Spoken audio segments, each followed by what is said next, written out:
Tunaingia katika sehemu ya tatu ya Mwanaisha pumzika kwa amani, haki yako itapatikana. Tunaanza pale tulipoishia. Ndugu wa Fikiri walikabidhiwa mwili wake kwa ajili ya mazishi, kwani walikuwa washamaliza uchunguzi wao. Tulikusanyika wanakijiji nyumbani kwao Fikiri kwa ajili ya kumstiri mwenzetu. Fikiri akiwa anaoshwa huko ndani na wanaume, watu wengine walikuwa nje wamekaa. Baada ya muda kidogo kabla waoshaji hawajamaliza kazi yao ya kuosha mwili, tulisikia kelele kutoka mbele kidogo ya nyumba ya Fikiri, ya nyumba yao akina Fikiri. Zile kelele zilikuwa kali sana, hivyo watu walikimbilia wengi sana huko kwenye hizo kelele. Na kufika kule wakamkuta kijana Razak akiwa ameanguka chini anatapatapa kwa maumivu ya tumbo. Alikuwa akachomwa kisu tumboni mpaka utumbo ulikuwa unaonekana. Watu waliogopa sana na kila mmoja aliona hatari hii. Baadhi ya wanaume walitoka mbio kwa ajili ya kumtafuta huyo mtu aliyemchoma na kisu Razaki, na baadhi ya wanaume wengine walimuinua Razaki kwa ajili ya kumkimbiza hospitali huku akimuuliza nani aliyemchoma kisu kile cha tumbo. Razaki akasema kwa shida sana kuwa yeye na Omari pamoja na Fikiri wao ndio waliombaka Mwanaisha, na baada ya kumbaka walimuua kwa ajili ya kupoteza ushahidi. Watu wakamuuliza kuwa nani sasa anayewaua wao. Razaki alitaka kuongea lakini alishindwa. Kauli kakata na roho ikaacha mwili. Muda huo watu walikuwa njiani wanamkimbiza hospitali lakini hawakufanikiwa kufika. Akafa. Kijiji kilizizima. Watu roho mkononi. Japo Razaki alisema kuwa waliouliwa ni wale waliombaka Mwanaisha, lakini watu hawakuwa na amani. Maana walikuwa hawajui muuaji ni nani. Ikabidi polisi waende kuweka kambi kijijini hapo, na mazishi ya Fikiri yalisimamiwa na polisi. Watu walienda kuzika, na baada ya hapo wazazi wangu walinitaka niondoke siku ile ile.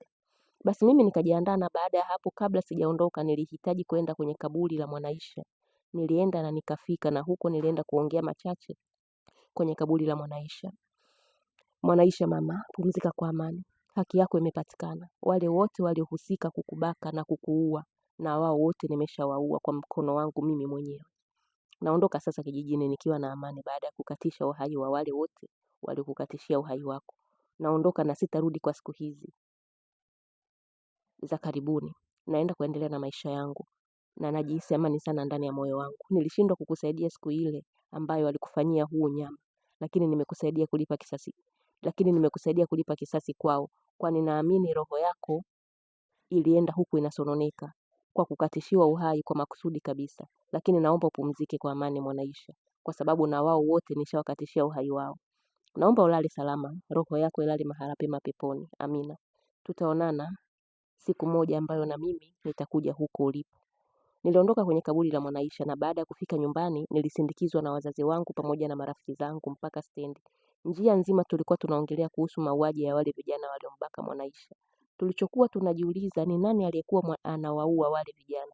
Tulikuwa tupate jibu kwa sababu mzee Miraji baba yake Mwanaisha alikuwa ni mzee sana. Yaani huyo Mwanaisha mwenyewe alikuwa kama mjukuu wake, na ndio alikuwa mtoto wake wa mwisho. Na mzee Miraji hakuwahi kuwa na mtoto wa kiume, maana angekuwa na mtoto wa kiume basi tungesema labda ni huyo ndio aliyekuwa anafanya mauaji yale. Lakini hana mtoto wa kiume, na mauaji yale mzee Miraji hawezi kuyafanya kwa sababu ni mzee sana. Hata watoto wake wa kike waliobaki hawawezi kufanya mauaji kama yale. Swali letu lilikuwa nani aliyekuwa anafanya yale mauaji? Tulijiuliza mpaka tunafika stendi ya mabasi huko. Tuliagana na mimi nikapanda gari na wazazi wangu pamoja na marafiki zangu waliondoka kurudi nyumbani. Mimi nikabaki kuwasindikiza kwa macho tu. Niliwaangalia mpaka walipozama kabisa kwenye mapori hawaonekani. Hapo nilitabasamu na kujisemea mwenyewe kuwa mimi ndio muuaji wa wale vijana wasiokuwa na adabu hata kidogo. Nilikumbuka jinsi nilivyowajua wale vijana. Ilikuwa ni siku ile ambayo rafiki yangu Tom alinitembelea nyumbani kwetu baada ya kumaliza mazishi ya Mwanaisha. Tulikaa sana na Tom na akaniambia kuwa Karim, nahitaji kukuambia kitu ambacho kinaniumiza sana moyo wangu. Nikamuuliza kitu gani? Unajua Razaki, Omari na Fikiri ndio waliombaka Mwanaisha na kumuua. Nilishangaa sana na kumuuliza Tom, kwa nini sasa wamefanya hivi? Eti kwa sababu Mwanaisha ni mgumu sana, sio mrahisi kama hawa mabinti wengine kwenye hichi kijiji, hivyo walipanga kumkomesha.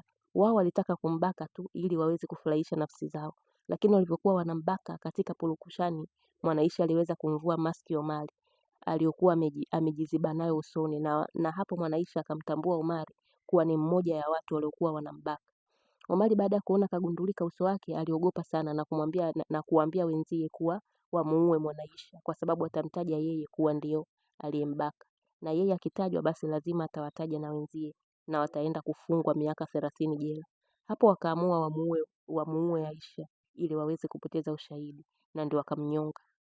Tomu alimaliza kunisimulia ile habari, nilihuzunika sana. Omari, Fikiri pamoja na Razaki tulikuwa nao kwenye mazishi ya Mwanaisha. Kumbe wao ndio waliomuua Mwanaisha. Da, nilihuzunika sana na kumuuliza Tomu yeye kajuaje kama hao watu ndio wahusika wa hilo jambo. Tomu akanambia kuwa Omari ndio aliyeenda kumwambia kuhusu kile kitu alichokifanya. Omari alikuwa ni wa kwanza kumbaka Mwanaisha na kumbe Mwanaisha alikuwa bado bikra. Hivyo Omari ndio aliyeitoa hiyo bikra na ndio akaja kunisimulia. Na ndo akaja kumsimulia Tom kuwa Mwanaisha alikuwa ni bikra bado. Tom akamuuliza Omari kuwa kajuaje kama Mwanaisha ni bikra wakati Mwanaisha ni mgumu sana kukubali mahusiano ya kimapenzi.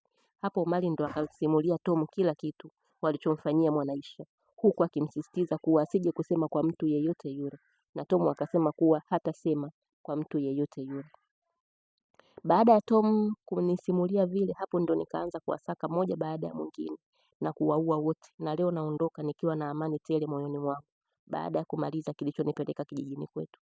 Sikuwa na shaka na familia ya Mwanaisha kuwa eti itatiwa hatiani kwa haya mauaji, kwa sababu familia ya Mwanaisha ni dhaifu sana.